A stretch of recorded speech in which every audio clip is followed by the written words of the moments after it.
Hello, I'm Matt Kelly. And I'm Matt Dancona. And this is the Two Matts for the week ending Friday, the 3rd of November. Just two normal men. We're just innocent men. Yes, I don't know about that, but it says that in the script. I'm an innocent man. What are we going to call this episode? Well, as you can see from a slightly deranged tone in our voices, we're still recovering from a night on the town seeing Jordan Peterson, and I suppose we should really call this episode A Night with Jordan Peterson. A Night with Jordan Peterson. Yeah, perfect. It says what perfect. It says what it My is. alternative would be, but I think that's better. But my alternative would be more direct, which would be, who's the biggest twat, Jordan Peterson or Dominic Cummings?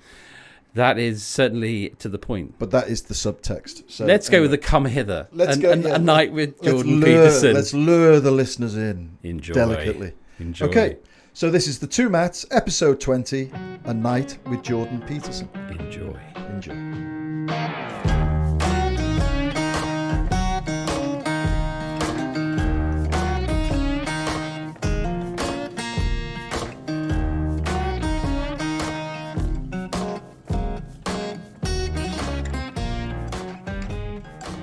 So, Matt, what are we going to talk about this week? I think week? we have to talk about our mission. We went out. We had a big night out. Yeah. In fact, we had an operation mission behind enemy lines, basically. It was one of the weirdest nights of my life. It certainly was. And I'm sorry, but I'm very glad that you came along in a comradely, bossly way. We went to see Jordan Peterson. Jordan B. Peterson. What's his? Jordan B. Peterson. Jordan B. Peterson. God damn it. I did that in Irish. I know, who can say why? We're still kind of post-traumatic, I think. Yeah.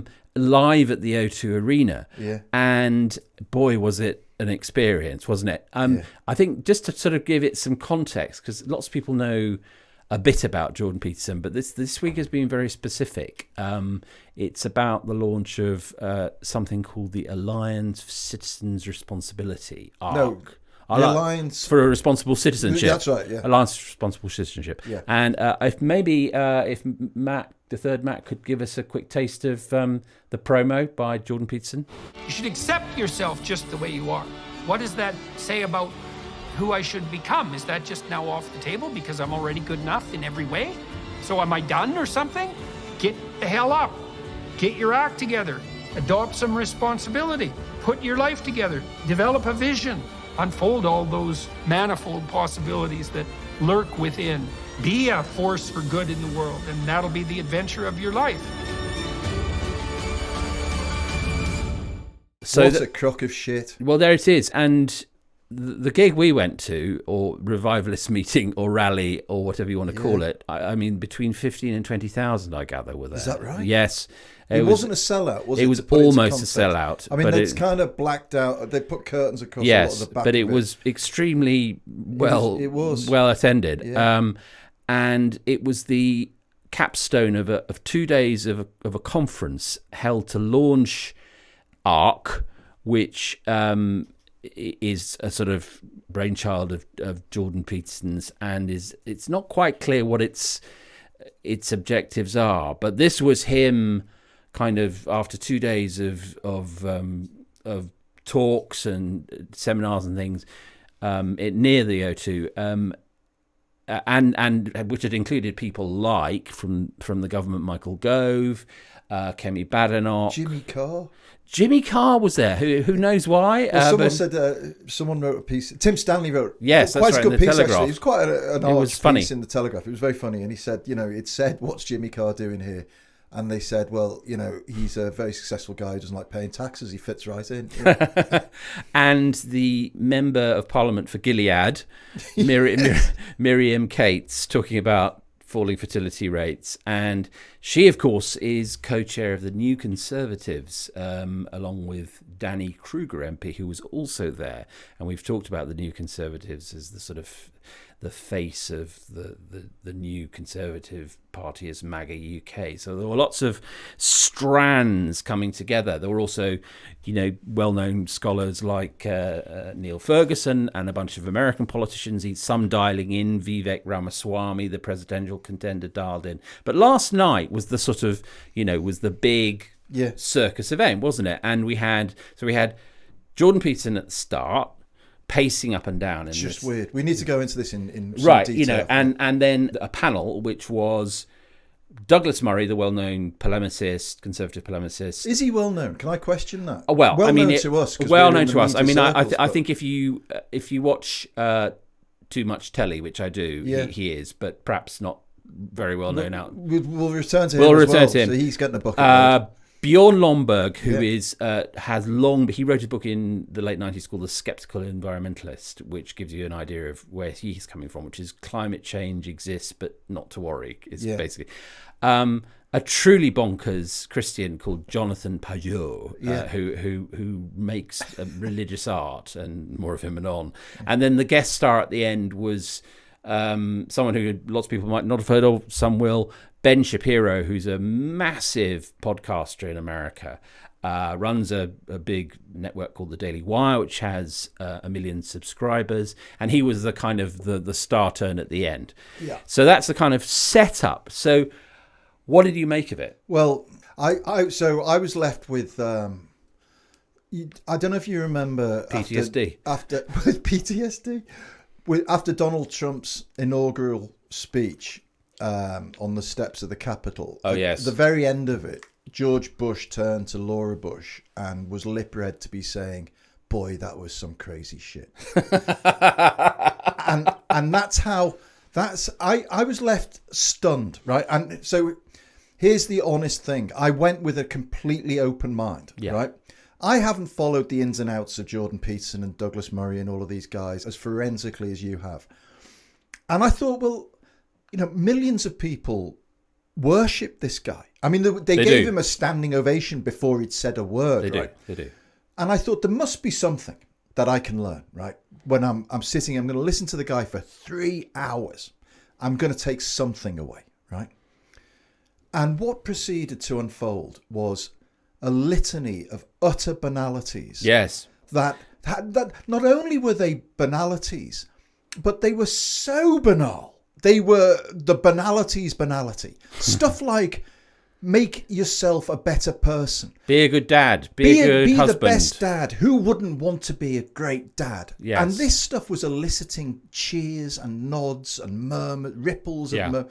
But so I was struck by how banal it was, how kind of cod religious it was. As you said earlier, it was like a revivalist meeting. When you see on TV of the minister who's about to say, "And here's the phone number for donations, folks," it was that, the angry preaching. Yes. But again, with no substance whatsoever. I completely agree. I think that the banality was the bait. It was meant to lull you into a sense that this was just common sense folk talking common sense things, which, with the heavy implication that, and sometimes explicitly stated, that the common sense things have been driven out by evil woke folk, right?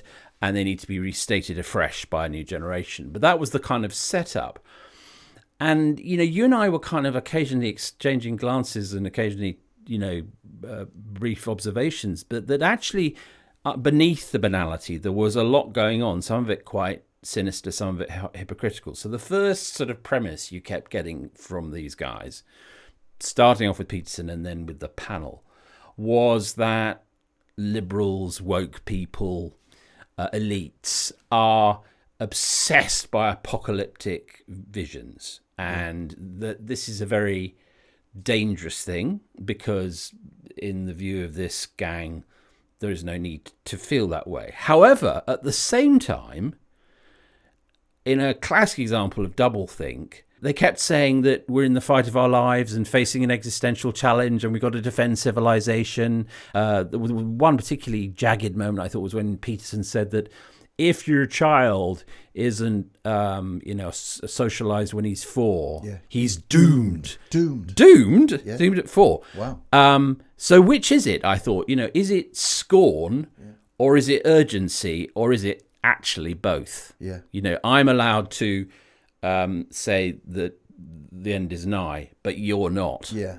I mean, it's every pub's got one on a Friday night at 10 o'clock. And the guy he is clever, the guy. But he's listened to himself for far too long.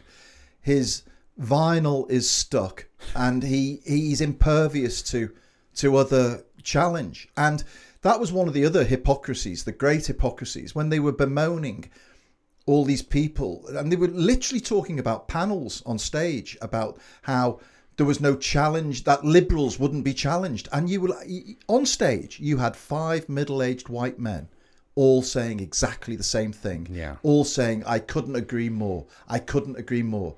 But what scared me a bit, scared's too strong, what worried me, although, well, no, I wasn't scared, but also equally, there were many times during that night when I wanted to openly mock to you what he'd just said and snigger. And I did find myself laughing, but I suppressed the laughter because I was very conscious that around me were a bunch of people, well, 10,000 or more people who were totally bought into this.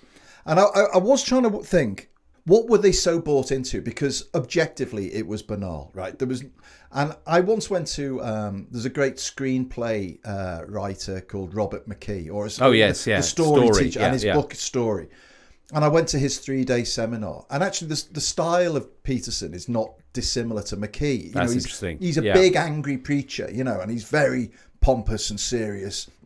McKee's got much more humour than Peterson, which is something we should talk about, the lack of humour. Zero. But I asked our mutual friend Tony Parsons, who put me onto this McKee thing. I said I thought it was fantastic, and he said the secret about McKee is if you're going there with a project in mind, then everything makes sense. If you just go in there to listen, none of it makes sense. It's just interesting, but there's no great purpose. But if you go there and you're working on a novel, it's absolutely fascinating, and he unlocks lots of things. And I thought all of those people must have had a project in their head. They thought there was something fundamentally wrong, and he was unlocking answers. Well, I think, the answer to the question you're essentially posing, I think we have to sort of scroll back a bit. Jordan Peterson actually first crossed my radar as long ago as 1999, which sounds crazy. Well, not in any significant way, but I was quite interested at the time in Jungian psychology, and he is a Jungian psychologist, and he wrote a book called Maps of Meaning, came out in 1999. I remember getting it, reading it, thinking, that's quite good. Canadian psychologist, it's sort of the whole idea that myth contains lessons for everyday life. Move on. Mm-hmm. And then he re-emerges in the run-up to what we might call the Brexit Trump moment. He starts putting his talks on YouTube in 2013. And before you know it, he's getting into people's heads. And by 2018, he's got 1.8 million subscribers, 65 million views, amazing figures. And what he was doing was, for good or ill, he was responding to an absence of a sense of meaning in people's lives, and particularly skewing to young men. He's a sort of professional version of what the much more unpleasant and wicked Andrew Tate is now doing, right. But it was a similar sort of that was his initial kind of base. Yeah. And then he brought out 12 Rules for Life, the famous book with the Tidier Rome injunction, and another one called Beyond Order in 2021, and he's working on one called We Who Wrestle with God, which is coming out next year. But really, his home, the way he's done this is by essentially short-circuiting traditional media. They've not played a part in his rise. Yeah. And indeed, I've written a bit about what I call network politics. Jordan Peterson is the absolute personification of network politics, because what he does is he understands the way to get power nowadays is not through traditional processes and institutions. It's to make connections. For instance, he instantly saw that Joe Rogan was going to be a star and latched onto him and is a regular on his show. He saw that Ben Shapiro's Daily Wire was going to be a safe and lucrative umbrella for his endless content. If you want to hear a 26-part series about why the Book of Exodus is interesting, and I know you do, it's all there on the Daily Wire website. So he's got that.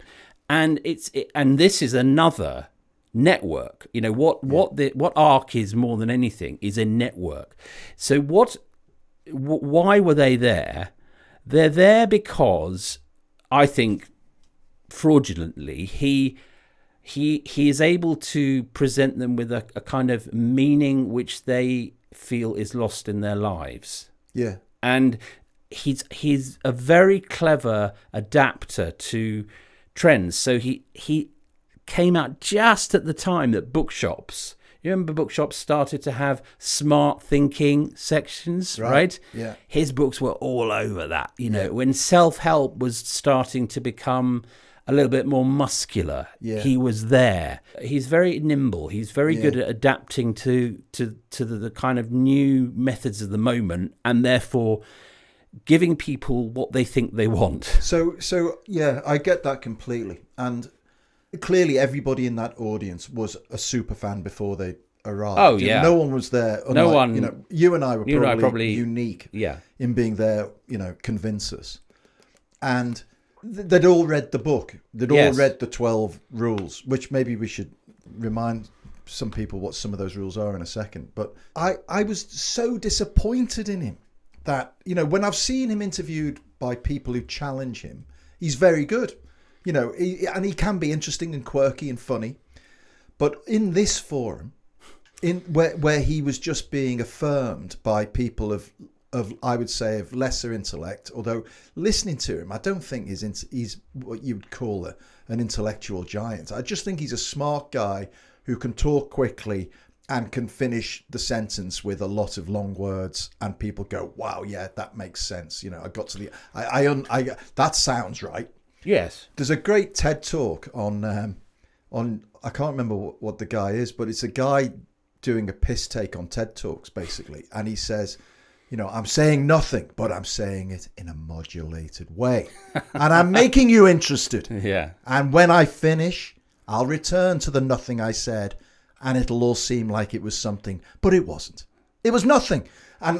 This is what he was like, and literally the advice he was giving people was, as we said, tidy your room, start with yourself, tidy your bedroom, be a great father, be an adored father. Who wouldn't want to be an adored father? And if you're an adored father, your kids will love you. They'll become adored fathers.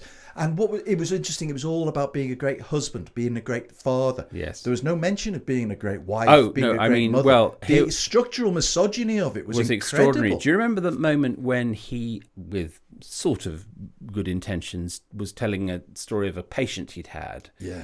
Who had been, in his view, saintly because she was greatly troubled, greatly damaged, hugely disadvantaged, and had come to him because she wanted to cut through the bureaucracy. He lives in Canada and practices in Canada, to enable people in an institution she'd been a patient at to come out and walk her dog with her. And he took this as an example of saintliness. But he started off by saying she wasn't attractive. Yeah.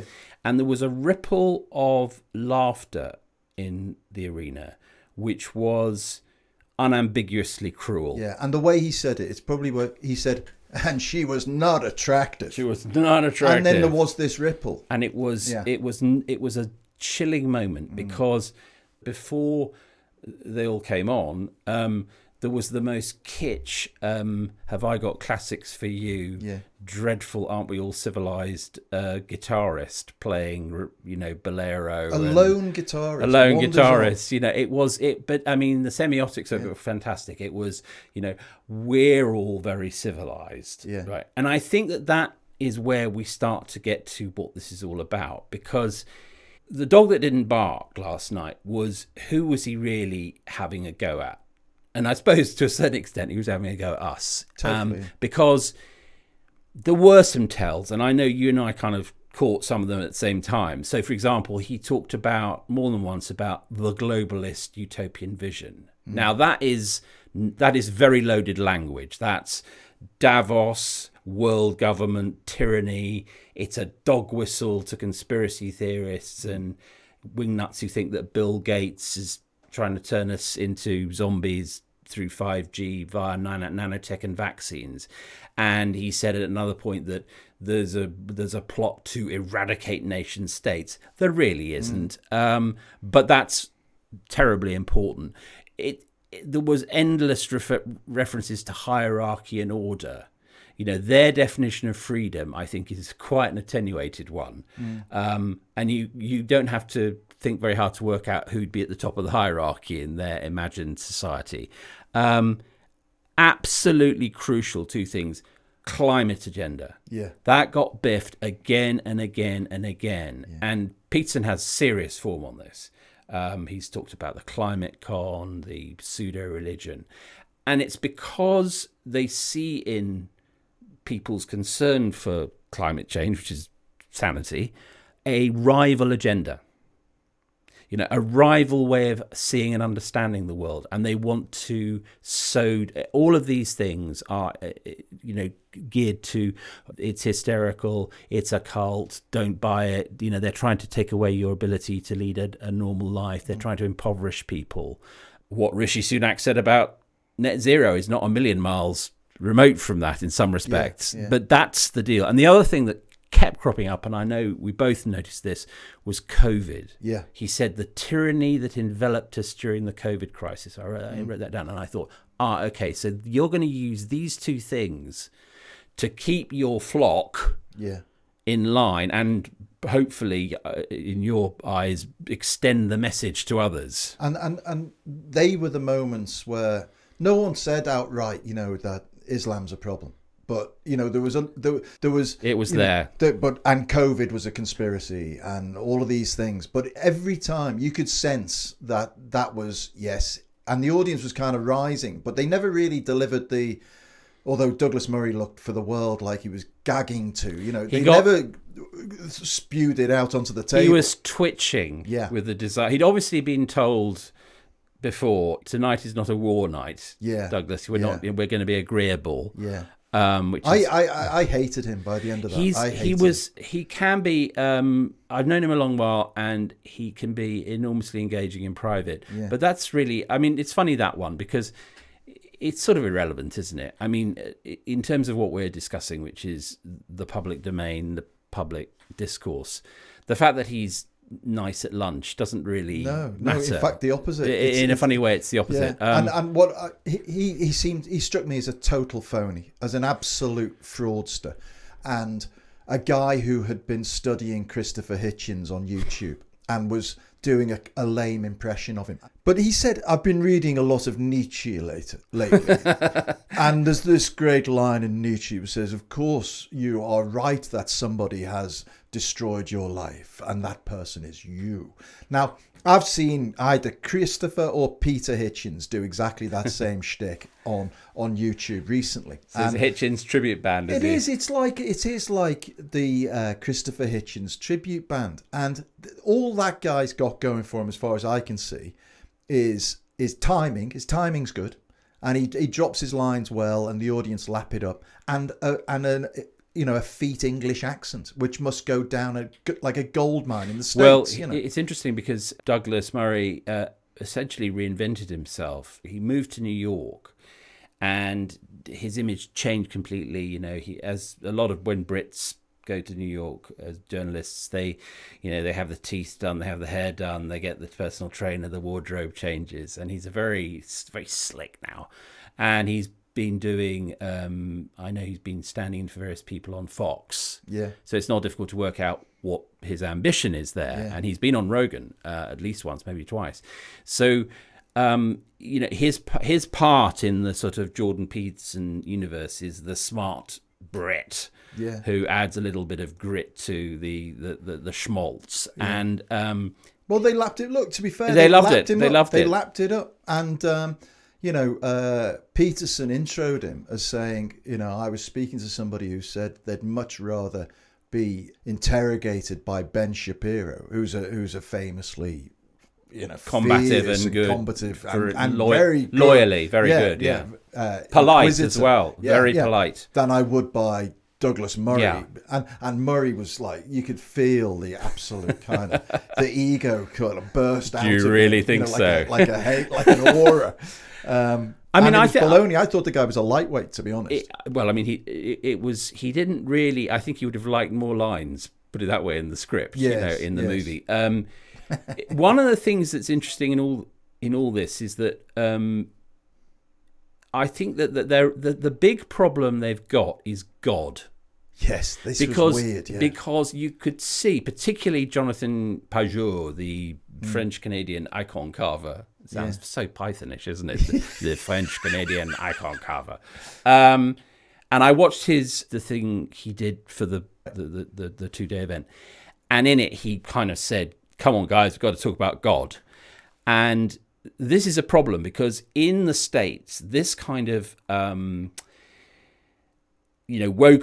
elites, etc., is ruining the West, is glued together by it's all for Jesus. Okay, do this for Jesus, Matt.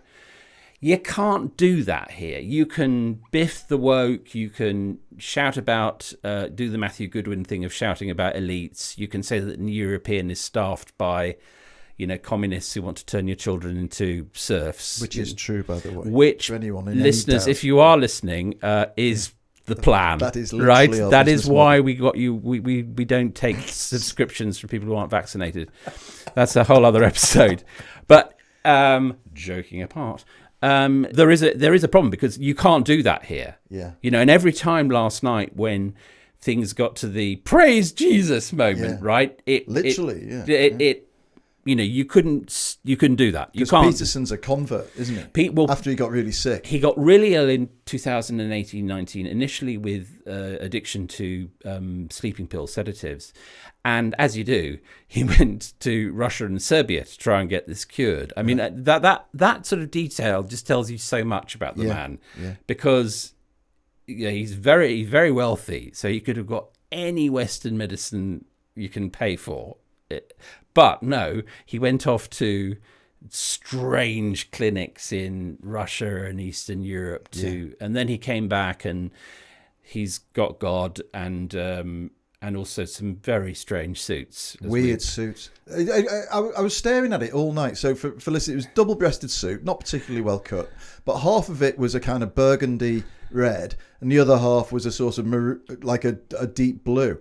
And then I woke up this morning, I thought, it's Barcelona's football kit. Yes, what he was wearing. Or Two-Face from Batman. Yes. I mean, and I think there is a little part of him that wants to be seen as the dandy and the trickster, which is tricky when you have zero sense of humour, really. When we come back, I want to broaden this out a bit, and also reflect about some of the things that we've seen in the COVID inquiry this week, definitely, which must be mentioned. So stay with us a little bit more on this fascinating topic when we come back after the break.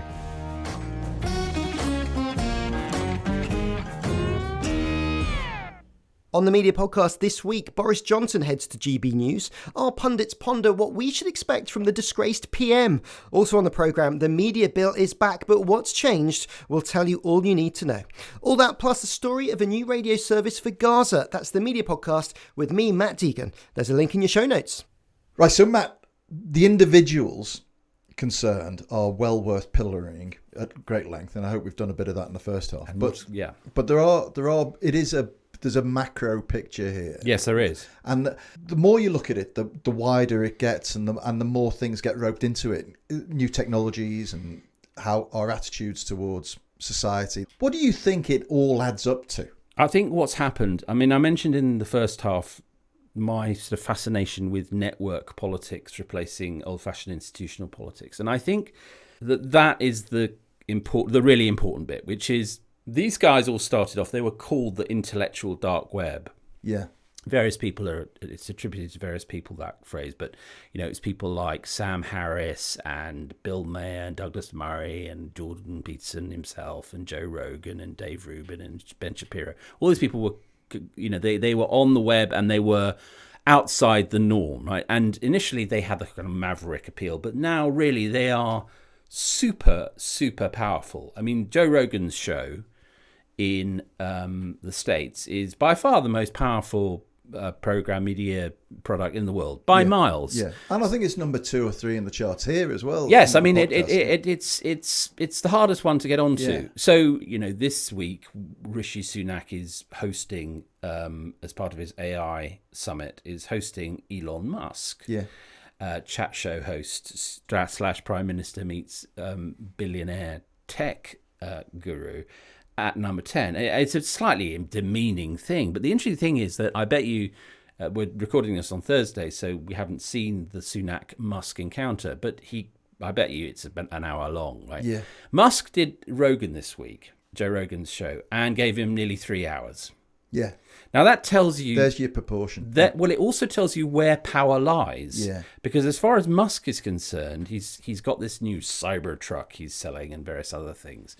And, of course, his message on AI, which is we should be very worried about it. And in order to get his message out, he gives the British Prime Minister around about an hour, and Joe Rogan, who is a mixed martial arts commentator and stand-up comedian, but also a podcaster of huge power, 3 hours. Of course. And you said slightly demeaning. I think it's like incredibly demeaning. It is incredibly demeaning. The British Prime Minister, right, interviewing a tech billionaire in a way, and like it hasn't happened yet, so I don't know what, but you can bet your bottom dollar Rishi Sunak's not going to be telling Elon Musk anything he doesn't know. It'll all be, oh, Elon, what do we do here? How do we save this? How can we progress these issues? All right. This small person who happens to inhabit the role of Prime Minister right now, this obsequious kind of narcissistic wannabe Silicon Valley guy, he literally wants to live in Silicon Valley. Elon Musk represents God to him, basically, I think. And we were saying before, before the show, you can imagine them high-fiving in, what a great get, as though they're bookers on a talent show. I can certainly imagine. What you mean the Sunak and Sunak's team? Oh, well, they are. Yeah, I don't know whether they've literally high-fived, but they've been talking about it as a get. Yeah. As if they were working for Letterman, David Letterman or Graham Norton or someone. Exactly. And so it is completely demeaning of the office, I think, that Sunak's doing this. But it says a lot about the real power and where influence lies in the world, where you've got someone like Elon Musk, unelected, enormously wealthy, but influential in specific areas, but being treated as a prophet, as some kind of Old Testament kind of figure that has to be adored and who has to be placated. And you saw it over in the States as well, where they were talking, about his attitude to Russia and Ukraine and his Starlink network. And I must be honest, there are times when I wonder, have I got this completely wrong? No. Am I the one that is the idiot blowing in the wind? No. I mean, the problem is that the technological revolution is so A, fast, and B, exponentially changing. There's always change, okay? That's not new. But change has changed in the sense that in our time, change is happening at a rate that we find dizzyingly hard to keep up with. And it's at a time when attention spans, because of the technological revolution, are shorter than they were, and political cycles are much shorter than they were. So the capacity of politicians to keep up with this is very limited. Now, there's a neat segue there into the COVID inquiry, because one of the things that has emerged from the COVID inquiry, and of course, it lit up this week, didn't it? Because we had Dominic Cummings, another showbiz character, really. Yeah. And his sort of profane WhatsApp messages at the COVID inquiry. And what came out of it, more than anything, there were so many things that came out of it, it's fascinating, is that this was a government that had absolutely zero pandemic resilience. Yeah. I'm not saying that it should have been specifically and 100% ready for a coronavirus of the deadliness of COVID-19, okay? But the more we hear... It's disgusting. It's amazing. It's disgusting. I saw somebody tweet that, it was just some random tweet guy saying Matt Hancock should be done for manslaughter. And the more I thought about it, the more I thought, you're absolutely right, mate. There should be a crime. It should be a crime for that, especially when you're in office, for that level of incompetence and absolute disregard for people's lives, and where everything was just about how did you perform in a press conference and how did you field questions and the lying, the absolute lying, the non-stop lying, not just to us, but within them, to themselves. The absolute kind of cyclone of lies, disregard and arrogance that resulted in thousands of people dying. I do not know what civilization wouldn't put a guy like that on trial and throw away the key. I really don't know. It's the logical end of all this is people being charged. Now, I'm afraid I'm cynical enough to not have a huge amount of confidence that people will end up being, prosecuted. Is there already a case for that? Absolutely, right? And the interesting thing about it all is that the world that is being described in these hearings, and there's all whinging from the sidelines from the Tories about, it's all being turned into a sort of personal thing. It's a personal attack on Boris. It's a personal attack on Matt Hancock. It's a personal attack on Dom Cummings. Damn right it is. Damn right. Yeah. Of course it is, because the system that they had not only inherited but had radically enhanced was very, very much based upon cults of personality and clusters of personal power. Yeah. And the problem is that there was a terrible convergence between this sort of gang of narcissists, each with their own little empires and, agendas, and technology. Because we discussed this on the last Q&A, WhatsApp is unbelievably useful. It really is. But it is also an insufficient means of governing well, at the very least. And clearly, you have to read some of the WhatsApp messages that were being quoted in the hearings.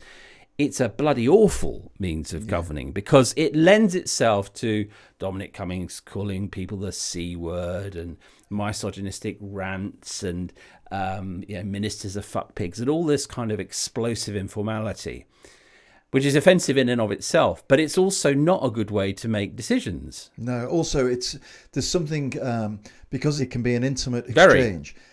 I thought it was fascinating, the exchanges between Simon Case, the cabinet secretary, and Cummings, where they were both talking about how crap Boris Johnson is, and he's a trolley and you can't govern like this, and so on and so forth. And I thought, he's the cabinet secretary. He's got an important job to do, and that is to keep the government on track. Fair enough.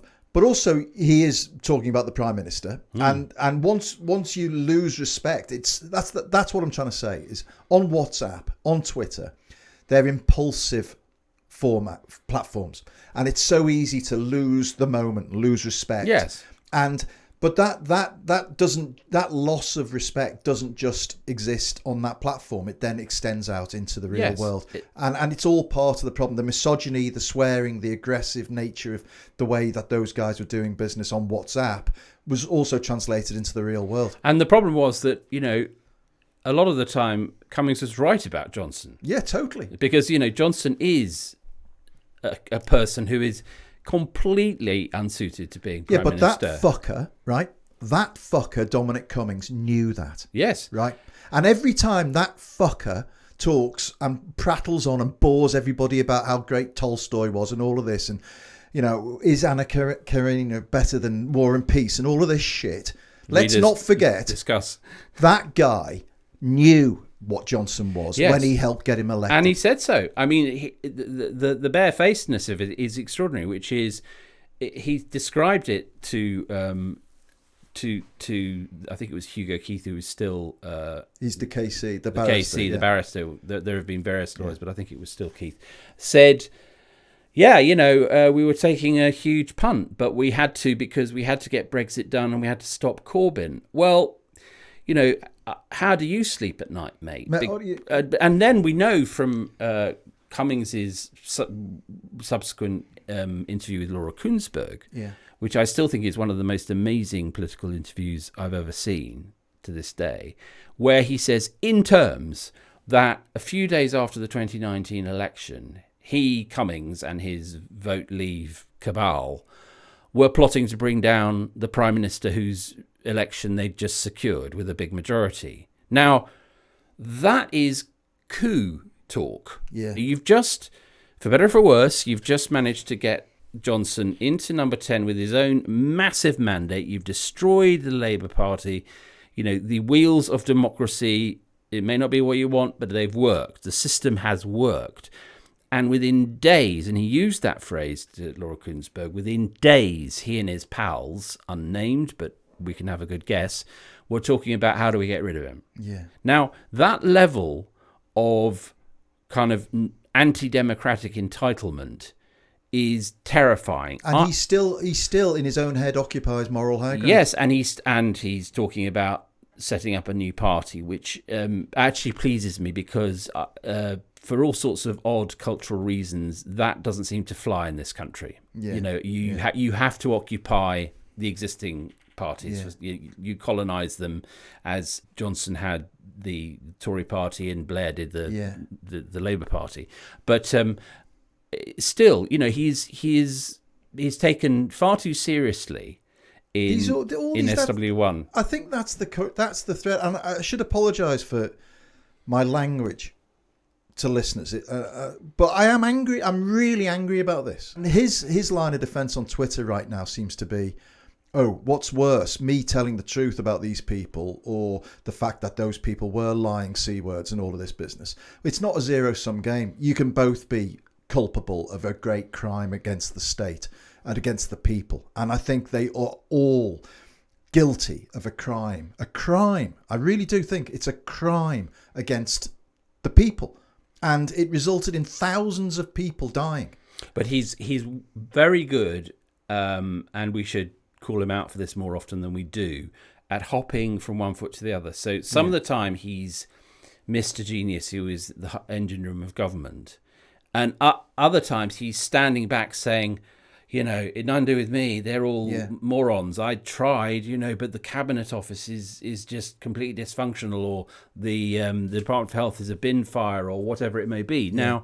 Now, which is it, Dom? You know, were you in fact running Britain, or were you tearing your hair out because you weren't able to? And again, this is a common thread between Jordan Peterson and Dominic Cummings and the rest of them. Explicitly, Jordan Peterson was the whole point of last night, Wednesday night at the O2, was we're going to talk about answers. You know, we're going to come up with answers and solutions. And there was none of that. There were no solutions at all. There was just long prattle with allusions to philosophers and biblical figures and all this kind of cod philosophy and cod science. And it was all, look how clever I am, right? And the same with Dominic Cummings. You know, it's like the prefix to his evidence, quotes from Tolstoy, quotes from here, quotes from this. It's like, look how clever I am. And I would just encourage people to say, you know, listen to all of this stuff and then ask yourself, after you've listened to it, what can you remember that actually meant anything, that added up to anything? And from Jordan Peterson, all I can remember is a guy saying, be a great dad and tidy up your bedroom and look after yourself, and everything else will emanate from that. All I can remember from Dominic Cummings is they're all fucking useless. Yes. They were all fucking useless and I was right. And that's all I can remember. And that's nothing, you know? It doesn't get us anywhere. Ugh. No, I mean, I think the inquiry has caught light this week. 100%. The interesting thing is whether people will retain an interest in it. Well, it's got the big salvo to come, which is when the politicians come in December. When I think it's going to be Johnson December, and Hancock and people like that come. Yeah. Well, we've got a wicked front page for the week after next. Oh, excellent. Yeah, which I've got in my head, and it's going to put, I think, visually Boris Johnson into his correct context. I can only imagine. How exciting. Well, listen, on that bombshell, let's... on that teaser... I've got to stop saying on that bombshell. You know what it is? It's like the mid-credits teaser trailer, isn't it? That it's like, you know, coming in Avengers 14. It is, and we'll revisit it, because maybe we can do a special... I mean, one of the sorts of... We should just consign these people to the dustbin, but you can't help yourself but to come back and rake over the coals with these guys. Part of consigning them to the dustbin, I mean, it is like medieval Italian city-states where they'd occasionally exhume the corpse and drag it around the public square. And I think that, you know, without actually killing anyone, we should keep that practice in mind. Well, listen, good Europeans. Let's not close off any avenues. Any avenues. All right. Listen, I hope you've enjoyed the show, folks, as depressing as it can be sometimes, but we have to vent now and again. Yes, and also don't forget, we're not 24 hours out of having been listening to Jordan Peterson, right? We're suffering. It probably shows. Yeah, we'll be all right after the weekend. And of course, we'll have some lighter conversation on Sunday with our now regular Q&A episode. Regular which I hope Q&A. people are enjoying. So get your questions in and any feedback to the two Matts at tnepublishing.com. That's the two Matts, number 2 MATTS at tnepublishing.com. And don't forget our new special deal, free Christmas cards and a 2024 calendar when you subscribe to the New European. There is a link in the show notes. Thanks as ever to our producer, the third Matt Hill at Rethink Audio, assisted by Maya Seedland and Ollie Peart. And until next week, it's goodbye from me. And it's goodbye from him. Goodbye.